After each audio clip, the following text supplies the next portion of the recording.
¿Has notado que San José no pronunció ni una sola palabra en toda la Biblia? Y sin embargo, crió al Hijo de Dios. ¿Cómo es posible que el hombre más silencioso haya tenido una de las misiones más grandes jamás encomendadas a un ser humano? Hoy vas a descubrir lo que jamás se ha contado. Porque hay documentos, visiones y testimonios que fueron silenciados durante siglos. Y lo que revelan sobre José cambiará tu forma de ver toda la historia de la salvación.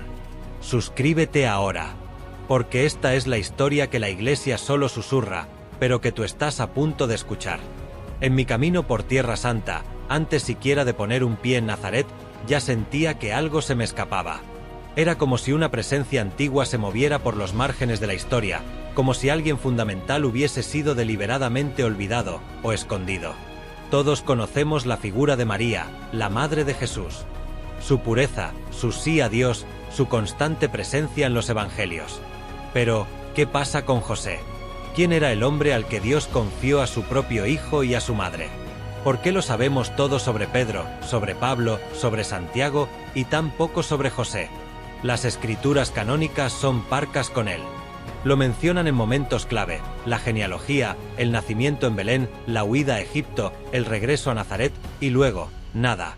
Silencio. Un silencio tan elocuente como inquietante. Ni una sola palabra de su boca quedó registrada. Nada. Como si su función fuera precisamente esa: custodiar en silencio, proteger sin exigir reconocimiento, obedecer sin dejar huella. Pero ¿de verdad un papel tan colosal como el de criar al Hijo de Dios puede limitarse a una mención fugaz? Nazaret hoy es una ciudad viva, bulliciosa, pero si uno se aleja de las calles turísticas y camina por los olivares antiguos, por los caminos de piedra desgastados, puede aún oír el rumor del pasado.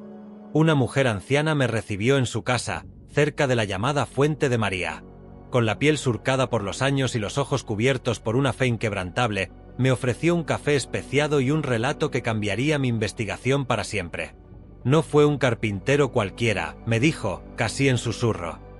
No fue un hombre cualquiera. Y luego añadió, su nombre era conocido por los ángeles antes de que naciera.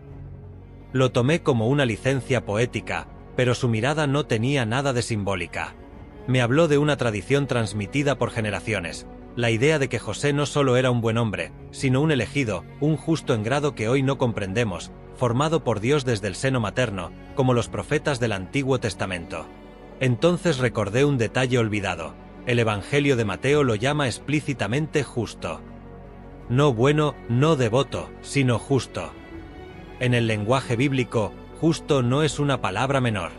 Es un título reservado para los santos, los profetas, aquellos que caminan según la voluntad de Dios en todo. ¿Podría José haber sido parte de un plan profético mucho más antiguo de lo que imaginamos? Mi siguiente parada fue Jerusalén.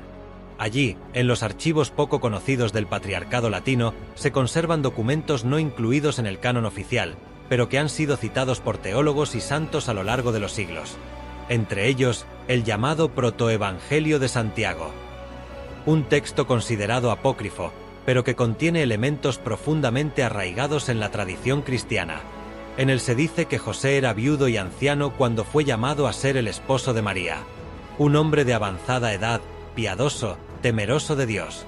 Algunos rechazan este dato. Otros lo defienden con fuerza. Pero lo más impactante no es su edad. Es el hecho de que José no busca el protagonismo. No discute con Dios.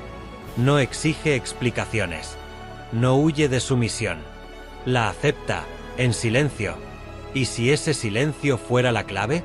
En un mundo como el nuestro, donde el ruido es constante y la palabra rápida lo inunda todo, el silencio es escándalo. Y, sin embargo, en la historia de la salvación, fue ese silencio el que protegió el misterio más sagrado, el de la encarnación. Muchos piensan que la batalla espiritual comienza con las palabras. Pero hay algo más poderoso que las palabras: el discernimiento que lleva al silencio obediente. José no habló, pero actuó. Se levantó de noche. Soportó el viaje a Egipto. Buscó sustento en tierra extraña. Construyó un hogar para Dios mismo. Lo protegió de Herodes. Y lo educó en la ley de Moisés. ¿No es esa una forma de hablar con Dios, aún más íntima? Una frase de San Bernardo de Claraval me vino a la mente: En José se ve el silencio fecundo del justo. Y comencé a entender que el misterio de su figura no estaba en lo que se decía de él, sino en lo que su presencia contenía. Y así comenzó mi investigación real. Porque José no solo protegió a Jesús, protegió un plan eterno, protegió a la palabra con su silencio. Y esa, querido espectador, es una paradoja que aún no hemos terminado de comprender. A medida que avanzaba en mi investigación, la figura de José dejaba de ser un mero telón de fondo. Se me aparecía con cada vez más nitidez como un pilar, no solo en la historia familiar de Jesús, sino en el diseño mismo de la redención. Los evangelios nos hablan de la palabra hecha carne. Y esa carne no apareció flotando en el aire. Esa carne fue sostenida por unos brazos humanos, alimentada, protegida, enseñada. Y esos brazos eran los de José. Me obsesioné con la idea de José como custodio, no solo del niño Jesús, sino del misterio divino. Y como todo buen custodio, cuanto más importante es lo que se guarda, más discreto debe ser el guardián. ¿No es ese el patrón que vemos una y otra vez en la historia sagrada? Los testimonios más antiguos que consulté hablaban de un José que no era un hombre común. En los escritos de los padres del desierto, especialmente en una homilía atribuida a Macario de Egipto y conservada en el monasterio de Wadi el Natrún, se menciona una figura del linaje de David, que no solo era justo ante los hombres, sino que conocía los sueños como lo hacía José de Egipto. Y aquí es donde encontré una pista fascinante. En el Antiguo Testamento, el patriarca José, hijo de Jacob, era también un hombre de sueños. Vendido por sus hermanos, interpretó visiones que salvaron a Egipto y a su pueblo. En el Nuevo Testamento, José, el esposo de María, también recibe mensajes a través de los sueños. No es casualidad. En el pensamiento hebreo, soñar no era simplemente una actividad inconsciente, era una forma de revelación divina. El Evangelio según San Mateo menciona nada menos que 4 sueños proféticos de José. 4 veces, el ángel del Señor le habla. Y cada vez, José obedece sin cuestionar, sin dudar. Se levanta, actúa, protege. ¿Y si esta capacidad de soñar no fuera solo un símbolo, sino una forma de comunicación reservada a los elegidos? ¿Y si, en el silencio de José, se ocultara no solo obediencia, sino una profunda intimidad con Dios? Hablé con un carmelita descalzo en Haifa. Me citó un pasaje que nunca olvidaré. En el silencio del Padre, el Hijo aprende el sonido del mundo. Y si ese silencio es santo, el Hijo escucha a Dios. Me dejó sin palabras. Porque, claro, ¿cómo aprendió Jesús, el Verbo encarnado, a hablar como hombre? ¿Quién le enseñó su primera palabra humana? ¿A quién imitó al clavar la mirada en los labios de un adulto? No fue al Espíritu Santo. Fue a José. El Verbo, que existía desde antes de la creación, aprendió a pronunciar sonidos humanos de un carpintero. Esa imagen me persiguió durante días. Empecé a buscar iconografía antigua sobre José. La mayoría de las representaciones que conocemos son tardías, un anciano de barba blanca apoyado en un bastón florido. Pero en las catacumbas romanas y en manuscritos etíopes del siglo III encontré otra cosa. Allí, José aparece como un hombre joven, vigoroso, con expresión protectora pero serena, y con una mano extendida sobre María o sobre el niño. No como una figura pasiva, sino como un pilar de autoridad espiritual y paternal. En uno de esos códices, conservado actualmente en la Biblioteca Menelik II de Adís Abeba, se describe un episodio no recogido en los Evangelios. Dice que José, al regresar de Egipto, tuvo una visión en la que veía al niño Jesús rodeado de fuego, y escuchó una voz que le dijo: «El fuego que llevas en brazos es para la purificación del mundo». José cayó de rodillas. Y el niño, en su visión, le acarició el rostro. Nadie que haya experimentado el contacto de un niño comprende mejor la ternura de Dios. José vivió eso cada día. Y lo vivió en la humildad, sin reclamar nada. ¿Y qué hacía José durante esos años ocultos en Nazaret?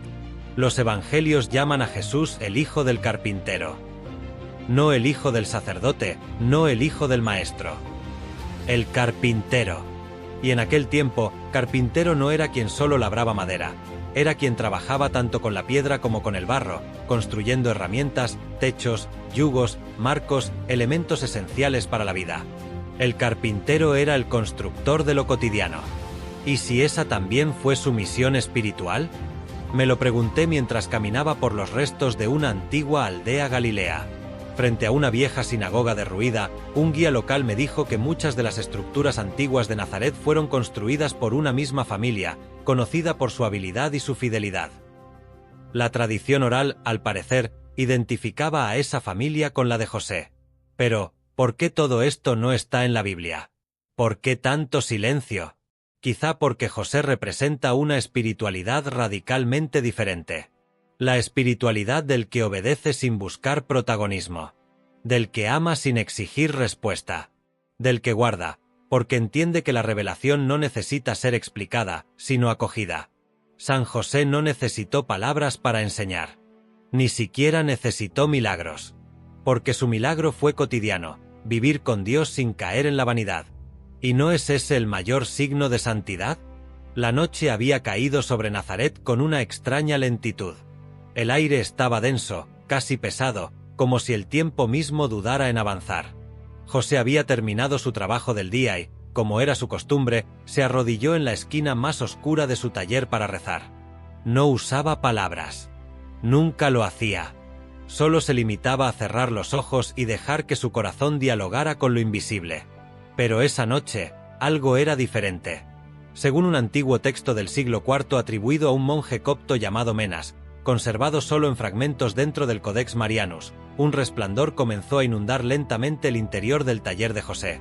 No era la luz del fuego ni el reflejo de luna, sino una claridad sin sombra, sin origen visible, como si el alma de la habitación estuviera encendiéndose desde dentro.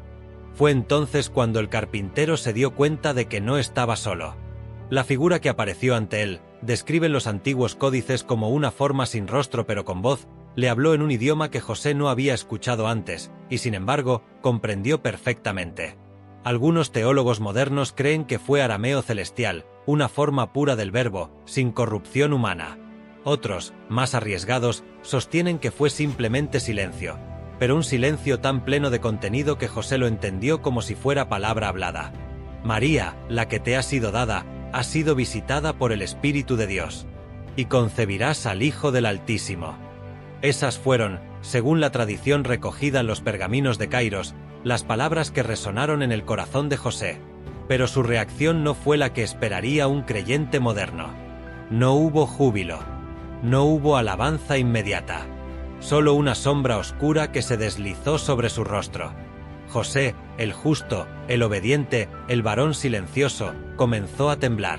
Porque, en ese instante, su alma fue atravesada por el dilema más profundo al que un ser humano puede enfrentarse: obedecer a Dios, o proteger el honor de una mujer a quien amaba en silencio. Según ciertos textos encontrados en la biblioteca de Nag Hammadi, no reconocidos por el canon, pero estudiados por teólogos de Oriente, José cayó de rodillas y lloró. No por duda en Dios, sino por sentir que no era digno de tal misterio. En uno de estos fragmentos, se narra que exclamó o pensó: ¿quién soy yo, polvo de la tierra, para custodiar al fuego santo? No quería repudiar a María por castigo, sino por reverencia. Quería dejarla en secreto, desaparecer, y permitir que ella viviera su misión sin el estorbo de un hombre de barro. Es aquí donde el misterio de José alcanza su punto más humano y más divino. Porque en lugar de exigir explicaciones, en lugar de huir o acusar, decidió renunciar. Un acto que, según una interpretación mística del siglo XIII atribuida a Hildegarda de Bingen, fue lo que finalmente atrajo la intervención del ángel, el cual no vino a imponer obediencia, sino a confirmar una vocación. El Evangelio de Mateo dice que el ángel le apareció en sueños. ¿Pero fue realmente un sueño? Algunos exegetas, como el padre Ambrosius Keller, aseguran que no fue un sueño onírico, sino una experiencia mística de vigilia, una teofanía privada. De hecho, el mismo Mateo emplea un término griego ambiguo, oñar, que puede significar tanto sueño como visión interior. La figura del ángel no tenía alas, ni espada, ni forma definida. Era, según una antigua descripción recogida por los padres del desierto, un fuego que no quema y una voz que no hiere. El mensaje era claro, y José lo comprendió con una paz tan absoluta que, al despertar o al volver de la visión, su decisión ya estaba tomada. No haría preguntas. No exigiría pruebas. No buscaría comprensión humana. María sería su esposa. Y el niño, aunque no fuera carne de su carne, sería su hijo. Y aquí sucede algo que pocos comentan, pero que es uno de los giros más poderosos del Evangelio. Dios necesitaba un hombre como José para poder entrar en el mundo. No un profeta, no un rey, no un sacerdote, sino un hombre recto, capaz de guardar el misterio sin contaminarlo con palabras. Durante los días que siguieron, José no compartió con nadie su experiencia. No fue al templo. No buscó consejo. Ni siquiera lo habló con María. Simplemente fue a su casa y la tomó consigo. Y entonces el Verbo pudo habitar entre nosotros. ¿Lo ves ahora? El Verbo necesitaba un guardián sin verbo. Una palabra eterna necesitaba silencio humano para hacerse carne. Y en ese pacto, sellado no con tinta ni con sangre, sino con obediencia sin gloria, José se convirtió en el primer custodio de la encarnación. En el próximo capítulo, descenderemos junto a ellos a Belén, donde el misterio se hizo visible en la carne. Pero no en un palacio, ni en un templo, ni en medio de sabios, sino en el lugar más inesperado y, sin embargo, más perfecto. Cuando el edicto del emperador Augusto se extendió por todas las provincias del imperio, muchos lo interpretaron como una maniobra administrativa, un simple censo para recaudar impuestos. Pero no José. Para José, cada suceso, incluso el más aparentemente mundano, escondía una voluntad divina. Por eso, cuando supo que debía regresar a la ciudad de David, su mente no se llenó de cálculos ni de quejas, sino de un silencio más profundo que nunca. Belén. ¿Por qué precisamente Belén? Según los escritos del padre Damasio del siglo IV, José conocía las escrituras mejor de lo que el mundo imagina. No era rabino, no era maestro de la ley, pero había memorizado salmos, profecías y linajes desde su juventud. Y sabía lo que estaba escrito. Y tú, Belén, tierra de Judá, no eres la menor, de ti saldrá un pastor que apacentará a mi pueblo. No pronunció una sola palabra. Solo preparó la mula. Y cuando María le dijo, «Estoy lista», él asintió sin levantar la mirada, como si supiera que estaban a punto de cruzar una frontera más grande que la del mapa, la frontera entre lo humano y lo eterno. Los textos no canónicos conservados en el Liber Revelationum Nazareni, citado por Orígenes y posteriormente rechazado por el Concilio de Hipona, describen este viaje con detalles casi cinematográficos. El polvo del camino, el cielo cargado de presagios, un águila solitaria que sobrevolaba su ruta, y una tormenta que los obligó a refugiarse durante horas en una cueva a medio camino de Jericó. José, que jamás se quejaba, solo pronunció una frase esa noche: «Este niño vendrá como tormenta, pero nacerá en calma». Una frase que, siglos después, un monje benedictino llamado Petrus de Marfa encontraría anotada en un pergamino escondido en el monasterio de Montserrat. Cuando llegaron a Belén, lo que los esperaba no era lo que el corazón de María, ni el silencio de José, había imaginado. Las calles estaban llenas. La ciudad, colapsada. Nadie tenía espacio para un carpintero sin nombre y una joven embarazada. Aquí, el misterio se intensifica. El Evangelio nos dice que no había lugar para ellos en la posada. Pero, ¿qué significa eso realmente? Una teoría antigua, defendida por el sacerdote sirio Teófilo de Edesa, asegura que en realidad no fueron rechazados por falta de espacio, sino por lo que eran. Muchos reconocieron en María una mujer embarazada fuera del matrimonio, y José era solo un artesano sin linaje visible. No eran bienvenidos. José comprendió que el mundo no daría cabida al Salvador. Y, como tantas veces en su vida, no discutió, no suplicó, no denunció. Solo buscó un lugar. La cueva donde finalmente se refugiaron, y esto lo recoge la tradición apócrifa del protoevangelio de Santiago, era un antiguo refugio de pastores, oscuro, húmedo y sin preparación alguna para recibir vida. Y sin embargo, fue allí donde Dios decidió hacerse carne. Aquella noche, José sintió algo que jamás había experimentado: miedo sagrado. El cielo parecía haberse inclinado, el aire era denso como incienso, y un silencio sobrenatural se apoderó de todo. Se dice que incluso los animales dejaron de respirar por un instante. José no fue testigo del parto. Nunca lo fue. Mientras María daba a luz, él oraba en la entrada de la cueva. No por falta de valor, sino por respeto al misterio. Según el padre Bernardino de Siena, En una visión mística del siglo XV, José vio desde lejos un resplandor brotar de la cueva y escuchó, sin que nadie hablara, una voz dentro de su alma que decía: «He aquí al que no tiene principio». Cuando entró, vio a María sosteniendo al niño, y cayó de rodillas. Pero lo que nadie sabe, lo que jamás se predica desde los púlpitos, es lo que sucedió en el interior del corazón de José en ese momento. Según una carta privada del Papa Sixto III, jamás publicada pero conservada en los archivos de la Biblioteca Vaticana, José sintió que todos sus pecados, reales o imaginados, le fueron arrancados del alma de golpe. Y comprendió, como ningún otro hombre, lo que significa ser padre, sin haber engendrado. Desde ese instante, su vida dejó de pertenecerse. El niño no lloró. Lo miró. Y, en ese intercambio silencioso, nació algo que la Iglesia nunca ha terminado de comprender del todo. La vocación de José no fue proteger al niño, sino custodiar el misterio. Esa misma noche llegaron los pastores. No sabían por qué estaban allí. Solo habían escuchado un canto. Algunos dijeron que venía del cielo. Otros, que sonaba dentro de sus cuerpos. Pero todos, al ver a José, comprendieron que estaban ante alguien que había visto a Dios y no había quedado ciego. Los evangelios no lo dicen, pero según los textos de la comunidad judeo-nazarena de Siria, José permaneció despierto toda la noche, sentado junto a la entrada de la cueva, con un bastón en una mano y la otra sobre el corazón. No por miedo, sino para custodiar. La historia de la Navidad, como tantas veces se ha repetido, no fue escrita por reyes ni sabios. Fue custodiada por un carpintero silencioso. Y fue su silencio el que permitió que la palabra habitara entre nosotros. En el siguiente capítulo, el misterio se traslada a Egipto, una tierra de esclavitud que se convirtió en santuario.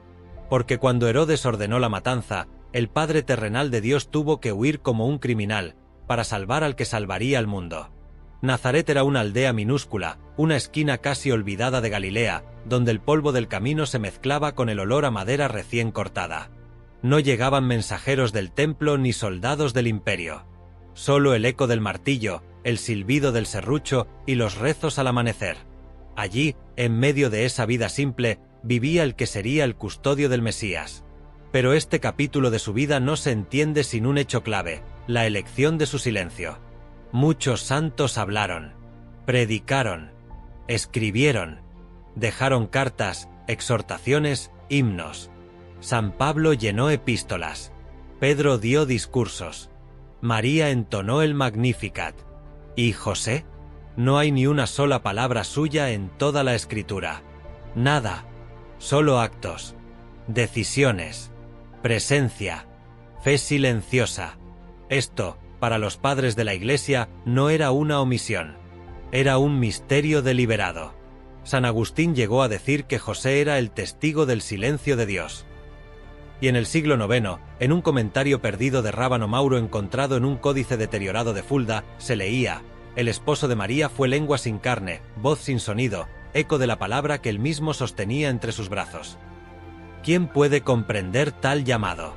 ¿Quién puede aceptar criar a Dios y no hacer de ello una fuente de prestigio, poder o reconocimiento?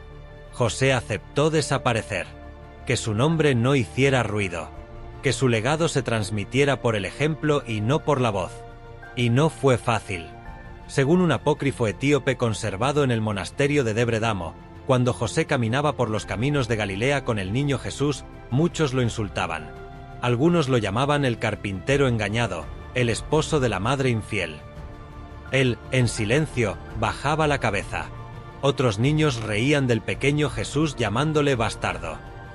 Y José se arrodillaba en casa, frente al altar improvisado, llorando en secreto, no por vergüenza, sino por no saber cómo proteger del mundo a aquel que venía a salvarlo.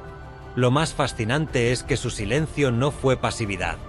Fue una forma radical de obediencia, de escucha, de contemplación.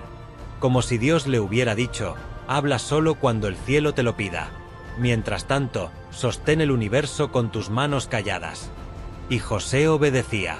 Hay un detalle que suele pasar desapercibido, pero que en este capítulo toma fuerza: el sueño. José no tiene diálogos, pero sí sueños. Y no sueños comunes, sino revelaciones divinas. Como Abraham, como Jacob. Dios le habla en el lenguaje de los patriarcas. Y José responde cada vez sin protestar. No pregunta, no duda. Se levanta y actúa. Uno de estos sueños, nunca canonizado pero mencionado por el beato Ludovico de Marsella en el siglo XIII, afirmaba que José vio en visión a su hijo clavado en una cruz. Despertó empapado en sudor. No dijo nada a María. Solo abrazó al niño más fuerte esa mañana, como quien quiere impedir que el futuro ocurra. Como quien ya sabe que el dolor vendrá, pero aún así ama. Por eso la Iglesia lo llama el justo. Porque su justicia no fue la de un juez. Fue la de un hombre que se vació de sí mismo para hacer espacio a la voluntad divina. Un hombre que entendió que el verbo más poderoso no siempre se pronuncia. A veces, se vive. Y en eso, San José nos deja una enseñanza que muchos hombres del siglo XXI han olvidado. No se es menos por no ser visto, no se es menos por no hablar. A veces, el mayor acto de fe es construir una familia en silencio, con las manos llenas de astillas, y el corazón lleno de Dios. Poco se dice de la muerte de José. Y esa ausencia, esa bruma en torno a su último aliento, ha dado pie a siglos de conjeturas, meditaciones y más de una leyenda piadosa. Porque si el comienzo de su historia está envuelto en obediencia, su final lo está en un tipo especial de santidad, la de quien muere sin que el mundo se dé cuenta, pero con los ojos de Dios puestos sobre él. ¿Dónde estaba José cuando Cristo comenzó su vida pública?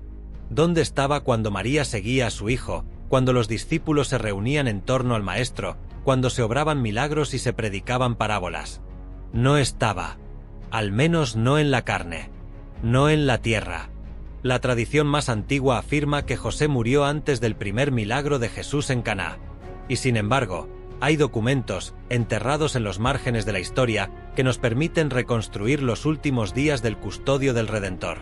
Uno de ellos, rarísimo, fue mencionado por el monje Efrén de Nisibe en una homilía olvidada y apenas transcrita en el siglo XVIII por un copista armenio. José, el hombre sin palabra, cerró sus ojos mientras el verbo lo sostenía por la mano. Y fue María quien lo envolvió en lino con lágrimas de eternidad en sus mejillas. Imaginemos la escena. Un pequeño hogar en Nazaret. Las herramientas colgadas en la pared, ya sin uso. José, envejecido, recostado en un lecho de paja endurecida. El cuerpo cansado. El corazón tranquilo. Frente a él, su esposa. Junto a él, su hijo, que es Dios. Ningún enfermero. Ningún sacerdote. Ninguna comitiva. Solo el cielo contenido en una habitación pobre. Los místicos del Carmelo afirmaban que en esa habitación se produjo un evento sobrenatural. Un rayo de luz descendió al momento de su muerte, y el alma de José fue llevada al seno de Abraham por coros de ángeles. No hubo juicio, ni sombra de purificación. Porque, según afirmaban ellos, quien había abrazado a Dios en la tierra no podía pasar por la ausencia de Dios en la muerte. Pero hay más.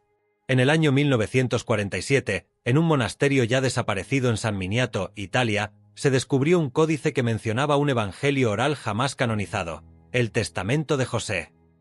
En él, se decía que el carpintero, en su lecho de muerte, tomó la mano del adolescente Jesús y le susurró: «No soy digno de saber qué serás. Pero haz lo que debas, y sabré que fui tu padre». Estas palabras, aunque posiblemente añadidas siglos después, resumen el espíritu profundo de José. Él no necesitaba ver el cumplimiento de las promesas. Le bastaba con creer. Como Abraham, aceptó sacrificar todo sin recibir la tierra prometida. Como Moisés, guió a la salvación, sin entrar a verla en su plenitud. Y aquí, querido espectador, llegamos al verdadero corazón del misterio. José no fue padre biológico. No realizó milagros. No escribió evangelios. No predicó en sinagogas. Pero sin él, nada habría ocurrido. Porque fue su sí silencioso el que permitió que el plan de Dios se cumpliera sin estridencias. Fue su trabajo cotidiano, su martillo, su fe sin gloria, lo que sostuvo al Mesías en la infancia. Y eso basta. Hoy, muchos quieren cambiar el mundo con palabras. José lo hizo con actos. Muchos quieren ser recordados. José aceptó ser olvidado. Muchos quieren brillar. José eligió alumbrar desde la sombra. Por eso, cuando la Iglesia lo nombra patrono de la Iglesia Universal, no lo hace como un gesto simbólico. Lo hace como una proclamación profética. Porque en un tiempo como el nuestro, de ruido, de ambición, de falsos mesías y promesas vacías, necesitamos más que nunca aprender de él, del hombre que crió a Dios y nunca dijo una palabra.